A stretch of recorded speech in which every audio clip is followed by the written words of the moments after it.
To the পয়েন্টে বলি, ধরেন 2 দিন যাবত যেটা হচ্ছে, ঢাকাতে অটোরিকশা কোনো দিনই বৈধ ছিল না। একদম শুরু থেকে এই ঢাকাতে অটোরিকশা অবৈধ ছিল। তো এভাবেই আসলে চলে আসতেছে। মেন রোডে চলতে পারে না, একটা সার্টেন টাইমে পুলিশ থাকে, পুলিশ ধরে, অলিগলিতে চলে, এভাবে কিন্তু চলে আসতেছিল। বাট জিনিসটা কিন্তু কখনোই বৈধ ছিল না, অবৈধই ছিল। তো কিভাবে আসলে দেখেন, মানে পলিটিক্স বলেন বা কিভাবে আসলে কাজ করে, হুট করে মানে খুব একটা রাগ ঢাক করে কি করলো যে অটোরিকশা অবৈধ ঘোষণা করে দিল। একটা জিনিস অলরেডি অবৈধ, এতদিন কোনো কথা ছিল না, হঠাৎ করে সেটাকে মিডিয়ার মাধ্যমে অবৈধ ঘোষণা করা হলো। তো এটার আসলে উদ্দেশ্যটা কী ছিল? দেখেন, অবৈধ ঘোষণা করার পরে কি হইলো, এটা নিয়ে রাস্তায় তারা হচ্ছে সমাবেশ করলো, তারা হচ্ছে রাস্তা আটকাইলো, অনেক কিছু করলো আর কি। সেটা পরিপ্রেক্ষিতে একদিন পরে মাননীয় প্রধানমন্ত্রী সেটা পারমিশন দিল। মানে এতদিন যেটা অবৈধ ছিল চুপচাপ সেটা অনেকেই সেভাবে রিক্সা চালাইছে, বিভিন্ন অলিগলিতে চালাইছে, কোনো প্রবলেম হয়েছে বা হয় নাই, কিন্তু জিনিসটা অবৈধই ছিল। খুব ঘটা করে যখন মিডিয়াতে এই জিনিসটাকে অবৈধভাবে প্রকাশ করা হলো, তখন ঘটনা কি হলো যে 2 দিন পরে সেই জিনিসটা বৈধ হয়ে গেল। অর্থাৎ এই যে জিনিসটা অবৈধ ঘোষণা করা হলো মিডিয়াতে, এটার উদ্দেশ্যই ছিল এটাকে বৈধ করা। এতদিন কিন্তু অবৈধই ছিল। তো এখন এই রাগঢাক করে মিডিয়াতে জিনিসটাকে অবৈধ করে এখন জিনিসটা বৈধ। এটা একটা আমাদের দেশের সামগ্রিক একটা পরিবেশের একটা মঞ্চায়ন বলতে পারেন। ধরেন আমাদের দেশের অনেক সরকারি জমি অবৈধ দখল হয়ে আছে, সরকার সেগুলো উচ্ছেদ করতেছে না বা করছে না সামহাও। সো একটা সময় যে কী হবে, ধরেন সরকার চাইবে যে তার জায়গা কেউ ছেড়ে দেখ। এখন তাহলে যারা ওই জমিতে যারা আছে, ওই জায়গাতে যারা দখল করে আসে এতদিন অবৈধভাবে, তারা আসলে করবে কি? যেমন ধরেন রিক্সাওয়ালাদের ক্ষেত্রে যেমন বলা হয়েছিল যে এই রিক্সাওয়ালারা এখন করবে কি? ভাইরে, জিনিসটা শুরু থেকেই অবৈধ ছিল, তুমি এতদিন অবৈধ কাজ করে আসতেছো। সো তুমি কি করবা সেটা তুমি আগের থেকে প্ল্যান করবে না, তুমি একটা ক্রাইম করে আসতেছো এতদিন। সো একটা ক্রাইম যারা করতেছে তারা কি করবে সেটার দায় সরকারকে নিতে হবে, সরকার তাদেরকে বৈধ করে দিল। ঠিক যেমন ধরেন এই অবৈধ জায়গা সম্পত্তিগুলো যারা দখল করে আছে, তখন তারা বলবে তাহলে আমরা তো এখন কই যাব, আমাদের দায়িত্ব তো সরকারের নিতে হবে। সো এইরকম সেই অবৈধ জিনিসটাই তখন বৈধ হয়ে যাবে।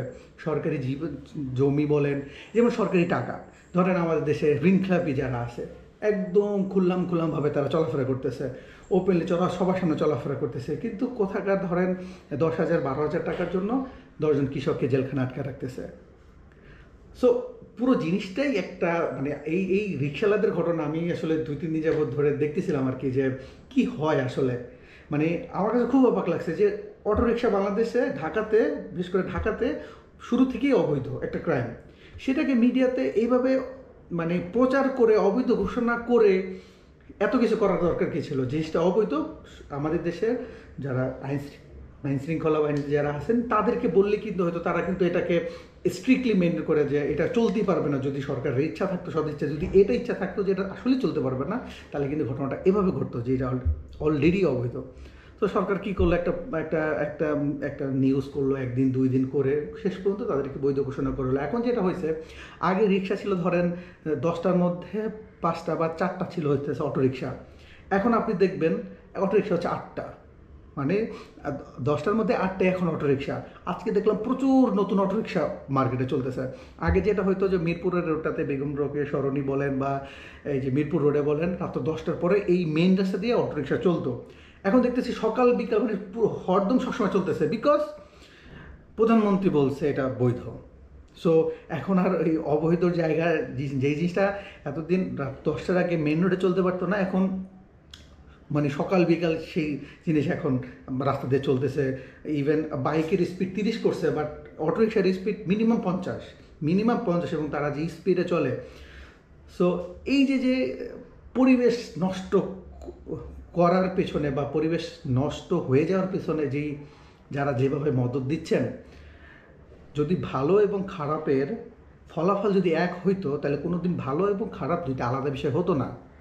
সো যারাই খারাপ কাজগুলোকে খুব সুন্দরভাবে করতেছেন, আলটিমেটলি ভালো হবে না, মানে আলটিমেটলি এটার একটা দায় আপনাদের মাথায় থাকবে। এই দায় আপনারা কোনোভাবেই এড়াতে পারবেন না। ধরেন বাঙালি জাতির জন্য সবচেয়ে ন্যাক্কারজনক ঘটনা ছিল 15ই আগস্ট 1975-এর ঘটনা। 40 বছর পরে এসে 1915 সালেও সেই জিনিসের সেই সেই ঘটনার শাস্তি অবশ্যই পাইতে হয়েছে, 40 বছর পরও পাইতে হয়েছে। সো এখন ধরেন এই যে বিংশ শতাব্দীতে যেগুলো হচ্ছে, 40 বছর পরে এগুলোরও বিচার হইতে পারে, বা আরও 100 বছর পরে, কোনো না কোনো সময় 10 বছর পরও হইতে পারে। ভালো এবং খারাপ কখনোই একই রেজাল্ট দিবে না। ভালো প্র্যাকটিস ভালো রেজাল্ট দিবে, খারাপের প্র্যাকটিস অবশ্যই খারাপ রেজাল্ট দিবে। সো এই আর কি, যেই রিক্সাওয়ালাদের এই ব্যাপারটা, যে একটা অবৈধ জিনিস অলরেডি অবৈধ, সেটাকে মিডিয়াতে প্রকাশ করে অবৈধ ঘোষণা করে কীভাবে এটাকে বৈধতা দেওয়া হলো, এটা একটা আমাদের দেশের বর্তমান সামগ্রিক একটা মানে পরিবেশের বলেন একটা মঞ্চায়ন বলতে পারেন এরকম। সো এখান থেকে ভালো কিছু হওয়ার পসিবিলিটি খুবই কম।